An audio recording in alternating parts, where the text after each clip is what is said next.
If you've ever worked in a setting that constantly deals with children, you may have heard of the term ACEs. But what are ACEs? ACEs stands for Adverse Childhood Experiences. These are specific kinds of adversity that children face in the home environment, including various forms of physical and emotional abuse, neglect, and household dysfunction. How are ACEs identified? To get an official diagnosis of ACEs or to see if you have any ACEs, you typically need to take an ACEs test. This test will go over various questions about your childhood, growing up, and relationships. It will give you a score out of 10 at the end of your test. The 10 represents the 10 ACEs that have shown to have long-lasting negative impacts on the health of an adult.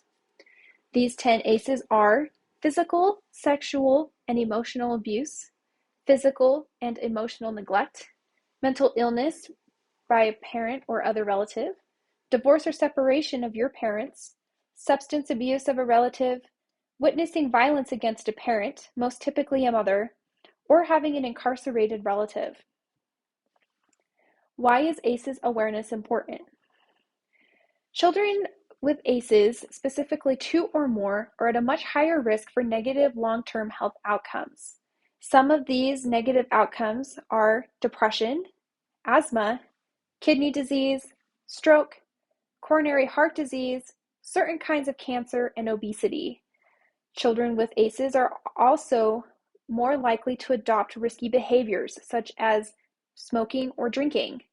They are less likely to finish high school or have health insurance and are more likely to be unemployed than their counterparts that do not have 2 or more ACEs.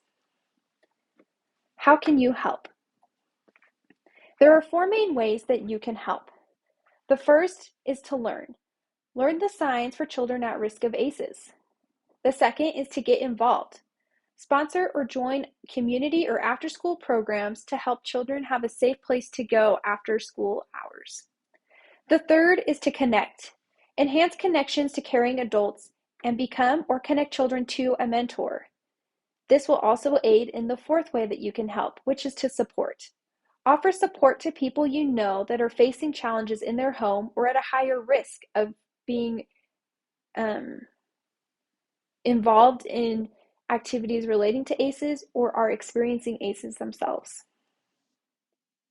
If everyone learned to identify ACEs and how to become a support system for children experiencing ACEs, we would create a nation with strong communities and support systems.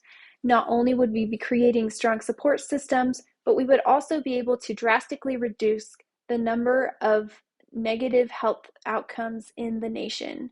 This includes a reduction of 21 million cases of depression, 1.9 million cases of heart disease, and 2.5 million cases of obesity.